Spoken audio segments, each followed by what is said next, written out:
Okay, good afternoon. We're here at Cafe Letterario, and I'm going to do a book review on the Gardner Heist.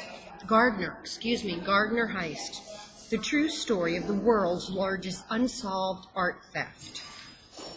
Boser cracks the cold case of the art world's greatest unsolved mystery. They're saying he cracks the case. I don't know. I just finished reading the book, and I don't think the case got cracked. And that's by Vanity Fair. National bestseller. I find that one interesting too. Ulrich Boser. All right. I'm going to read you the back of this book. I just finished it last night. It's an interesting story. It's a real story, but my gosh, I thought the book was putting me to sleep. I mean, I had to force myself through it. In contrast to this book. Loved it. Okay, but I'm going to go ahead and read you the back of the reviews on this book. What we have here is a tantalizing whodunit, Boston Globe. I don't know if I agree. Captivating Wall Street term. It was not captivating. I think he paid somebody. Boser's book has the feel of a speedy ride down a mountain road spiked with hairpin turns. Christian Science Monitor. I do not agree. Okay, shortly after midnight, on March 18th, 1990, two men broke into the Isabella Stewart Gardner Museum in Boston and committed the largest art heist in history. They stole a dozen masterpieces, including one Vermeer, 3 Rembrandts, and 5 Degas. But after thousands of leads and a $5 million reward, none of the paintings have been recovered. And so that was 1990, and this is 2011. I guess it's 20 years now, huh? Okay, worth as much as $5 million, the missing masterpieces have become one of the nation's most extraordinary unsolved mysteries. After the death of famed art detective Harold Smith, reporter Ulrich Boser decided to take up the case. Exploring Smith's unfinished leads, Boser travels deep into the art underworld. It comes across a remarkable cast of characters. Now that's true.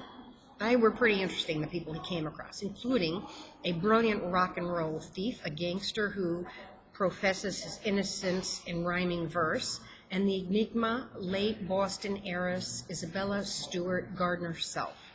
Boser becomes increasingly obsessed with the case and eventually uncovers startling new evidence about the identities of the thieves. A tale of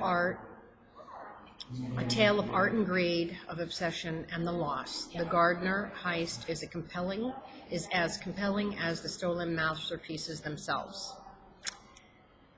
Okay, a lot of big words, and I think you guys know that I'm pretty positive on most of the things I read. I think someone would enjoy this book, but for me, did it rock my socks? Absolutely not. Even the way where he started with the story, how he chose to where the story started and where the story ended, I wasn't too crazy about it. I thought that the very last chapter couldn't have been, last couple chapters were weak. He had nothing. He kind of fabricated this person that pulled in all these ideas and concepts of his fantasy person, that if he could have solved the case, where would it have been?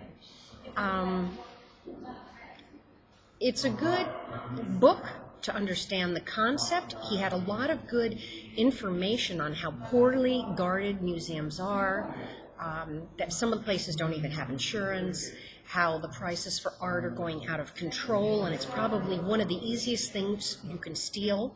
Once the art is stolen, what's interesting is it moves around as a barter and trade in the drug world and the mafia world, and it can take 5, 10, 15, 20 years before these original works possibly surface. Because what happens is somebody may keep the pieces and keep it for their private viewing, like we've kind of heard in the movie Brush of Fate, I think, with that blonde-haired actress. It's a Hallmark movie. It's one of my reviews. Glenn Close was the actress, where she hid the painting for